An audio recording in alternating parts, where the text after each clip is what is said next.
हरे कृष्णा। जगत गुरु शिल प्रभुपाद महाराज की जय। परम पूज्य लोकनाथ स्वामी महाराज की जय। निताय गौर प्रेमानंदे हरि हरि बोल। नमो विष्णुपादाय कृष्ण प्रेष्ठाय भूतले श्रीमते भक्ति वेदांत स्वामी निति नामिने।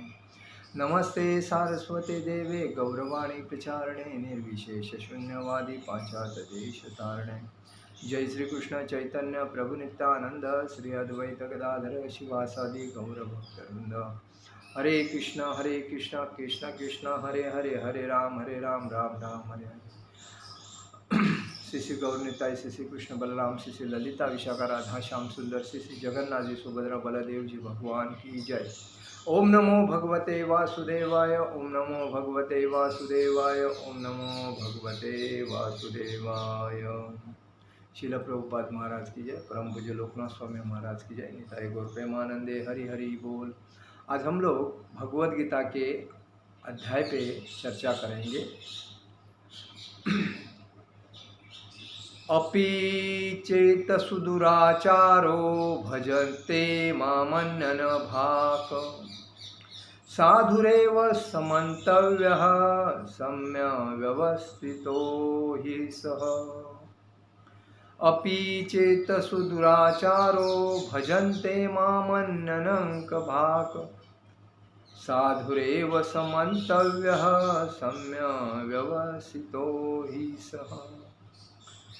यदि कोई जघन्य से जघन्य कर्म करता है, किंतु यदि वह भक्ति में रत रहता है तो उसे साधु मानना चाहिए, क्योंकि वह अपने संकल्प में अड़िग रहता है। श्रील प्रभुपाद तात्पर्य में लिखते हैं, इस श्लोक का सुदुराचार शब्द अत्यंत महत्वपूर्ण है, अतः हमें इसे ठीक से समझना होगा। जब मनुष्य बद्ध रहता है तो उसके दो प्रकार के कर्म होते हैं, प्रथम बद्ध और द्वितीय स्वाभाविक। जिस प्रकार शरीर की रक्षा करने या समाज तथा राज्य के नियमों का पालन करने के लिए तरह तरह के कर्म करने होते हैं, उसी प्रकार से बद्ध जीव के प्रसंग में भक्तों के लिए कर्म होते हैं जो बद्ध कहलाते हैं। इसके अतिरिक्त जो जीव अपने आध्यात्मिक स्वभाव से पूर्णतया भिन्न विज्ञ रहता है और कृष्ण भावनामृत में या भगवत भक्ति में लगा रहता है, उसके लिए भी कर्म होते हैं जो दिव्य कहलाते हैं। ऐसे कार्य उसकी स्वाभाविक स्थिति में संपन्न होते हैं और शास्त्रीय दृष्टि से भक्ति कहलाते हैं।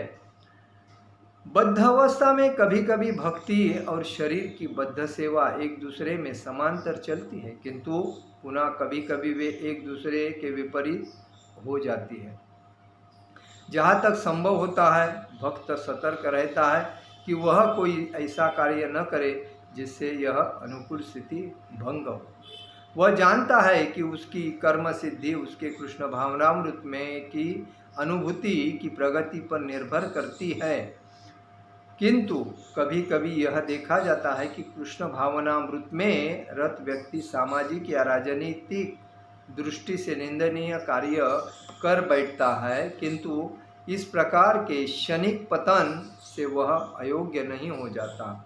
श्रीमद् भागवत में कहा गया है कि यदि कोई व्यक्ति पतित हो जाए, किंतु यदि भगवान की दिव्य सेवा में लगा रहे तो हृदय से वास करने वाले भगवान उसे शुद्ध कर देते हैं। देखिए क्या कहते हैं भगवान कि कोई भक्त अगर पतित हो जाए, अगर वो भगवान की दिव्य सेवा में लगा रहता है तो हृदय में वास करने वाले भगवान उसको शुद्ध कर देते हैं और उस निंदनीय कार्य के लिए क्षमा भी कर देते हैं।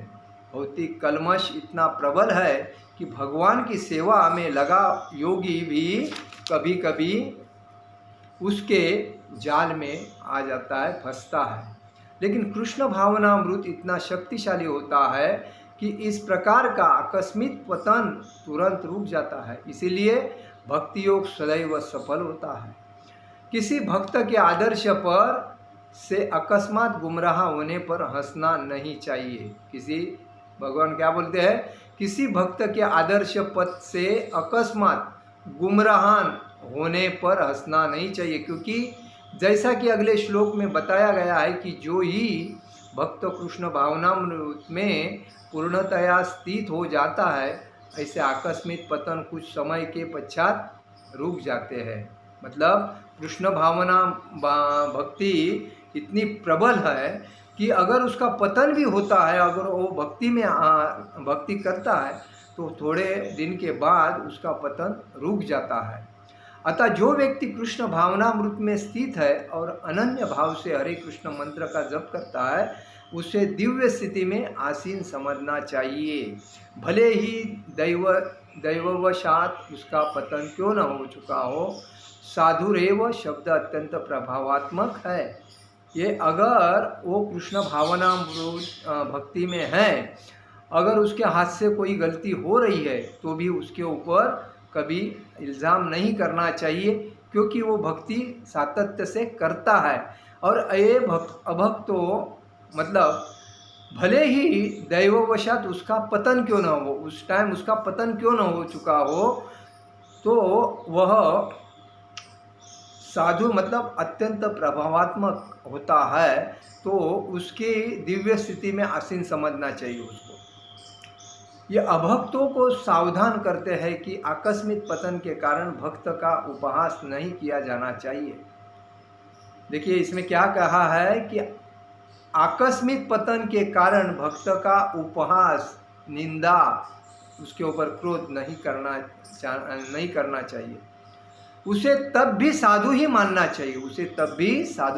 चाहिए, मंतव्य शब्द तो इससे भी अधिक बलशाली है। यदि कोई इस नियम को नहीं मानता और भक्त पर उसके पतन के कारण हंसता है तो वह भगवान के आदेश की अवज्ञा करता है। देखिए अगर कोई जानबूझ के भी उसको दोषी देता है तो भगवान के आदेशों की अवज्ञा करता है, ये समझता है। भक्त की एकमात्र योग्यता यह है कि वह अविचल तथा अनन्य भाव से भक्ति में तत्पर रहे। देखिए भक्तों की यही मुख्य बात है कि भगवान बोलते हैं मेरा भक्त का कभी पतन होता नहीं, क्योंकि भक्ति में गलती सबकी होती है, लेकिन भगवान उसके तुरंत उसको माफ करके वापस भक्ति में समाविष्ट करके उसको आनंद देते हैं भक्ति में। भगवतीच हरावनन्नेचा भूषमलीनोपि विराजते मनुष्य, नहि शशक लुषच्चिंबी कदाचित तिमिर पराभवातानि मुपैति चंद्र। भगवतीच हरावनन्यचेता भूषमलिनोपि विराजते मनुष्य, नहि शशकलो शचिबी कदाचित तिमिर पराभवतामुपैति चंद्र। कहने का अर्थ यह है कि यदि भगवत भक्ति में तत्पर व्यक्ति कभी घृणित कार्य करता पाया जाए तो इन कार्यों को उन धब्बों की तरह मान लेना चाहिए जिस प्रकार चांद में खरगोश के धब्बे होते हैं। मतलब भगवान के भक्त की अगर कोई गलती होती है, उसमें कोई अगर दोषी ठहराता है तो उसको ऐसा समझना चाहिए कि चांद के ऊपर जैसा एक आधा दाग लगता है फिर भी उसको कोई प्रॉब्लम नहीं होता, वैसा वो निकल जाएगा। वैसा खरगोश के धब्बे की तरह वो इन धब्बों से चांदनी का विस्तार में बाधा नहीं आती।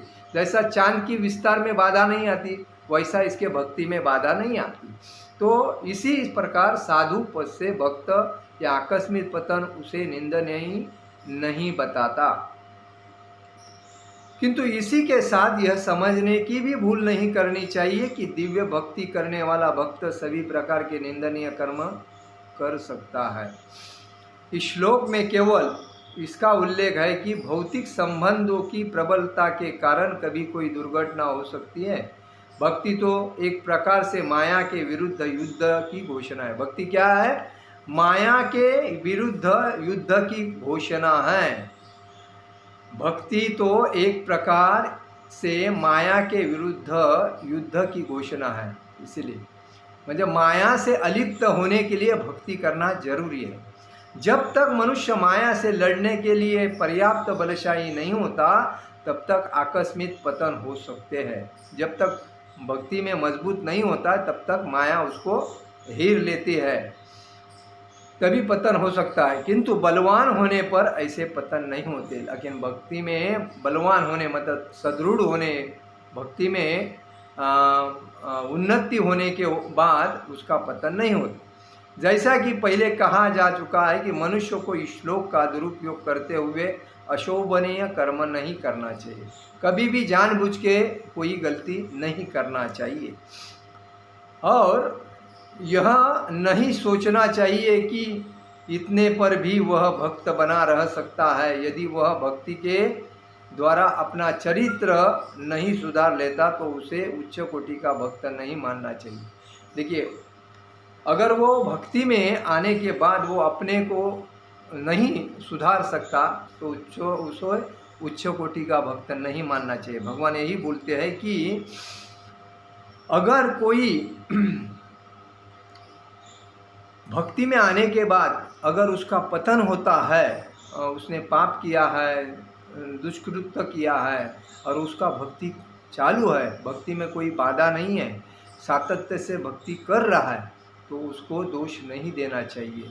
अगर वो दोष देता है तो भगवान के इसका मतलब आज्ञा का मतलब आदेश का पालन नहीं किया जाता, ऐसा समझा जा सकता है। तो इसीलिए कहा गया है कि भगवत भक्ति में तत्पर व्यक्ति कभी घृणित कार्य करता पाया जाए तो इन कार्यों को उन धब्बों की तरह मान लेना चाहिए जिस प्रकार चांद में खरगोश के धब्बे हो। मतलब अगर कोई भक्ति में कोई अगर गलत काम कर रहा है, अगर वो पाया जाता है तो उसको यही समझना चाहिए कि चंद्र के ऊपर खरगोश के जैसे दाग पड़ते हैं, लेकिन चंद्र को उसका कोई फर्क नहीं पड़ता है, तो दाग तो निकल जाते हैं। चंद्र का प्रकाश जैसा प्रकाशित है वैसा प्रकाशित होता है, वैसा ही भक्त का है। भक्ति में आने के बाद उसको अगर कोई थोड़ा तकलीफ उससे हुआ तो उसको ये दोष नहीं देना चाहिए, उसको वो धब्बे के जैसा वो निकल जाता है चांद के। मतलब इन धब्बों से चांदनी का विस्तार में बाधा नहीं आती। इसी प्रकार साधु पद से भक्त का आकस्मिक पतन उसे निंदनीय नहीं बनाता। मतलब साधु अगर भक्ति करने वाला जो भी व्यक्ति होता है, जो भक्ति के नियमों का पालन करता है, तो वो साधु कहलाता है, ऐसा भागवतम में कहा गया है। और वो अगर कोई उसके हाथों से गलती हो जाए तो अगर उसका पतन हुआ है तो उसको दोष नहीं देना चाहिए, उसको कभी भी संभल के लेना चाहिए। किंतु क्षणिक पतन से वह अयोग्य नहीं हो जाता। थोड़े से अगर दोष लगा है तो वो मतलब अयोग्य नहीं हो जाता। कोई व्यक्ति पतित हो जाए किंतु यदि भगवान की दिव्य सेवा में लगा रहे तो हृदय से वास करने वाले भगवान उसे शुद्ध कर देते हैं और उस निंदनीय कार्य के लिए क्षमा कर देते हैं। देखिए, इसमें स्पष्ट भगवान बोलते हैं कि मैं आपके हृदय में वास करता हूँ। अगर उसके हाथों से छोटी भी गलती हो जाती है तो उसको दोषी नहीं ठहराना चाहिए, उसके ऊपर निंदा नहीं करनी चाहिए। उसका पतन होता है तो उसको भगवान माफ़ करते हैं, तो इंसान की क्या ज़रूरत है। तो हमें यही समझना चाहिए कि हमें दृढ़ता से एकनिष्ठ से भगवान की भक्ति करनी चाहिए। भले हमारे हाथ से थोड़ा सा गलती हो जाए, भगवान माफ़ कर देते हैं, लेकिन जानबूझ के गलती नहीं करना चाहिए। जो गलती जानबूझ के करता है वो अपराध समझा जाता है, तो हमें इसीलिए सतर्क होना चाहिए। आज का मेरा प्रवचन यही समाप्त करता हूँ। हरे कृष्ण कृष्ण कृष्ण हरे हरे, हरे राम राम राम हरे हरे। जगत गुरु श्रील प्रभुपाद महाराज की जय, परम पूज्य लोकनाथ स्वामी महाराज की जय। निताई गौर प्रेमानंदे, हरि हरि बोल।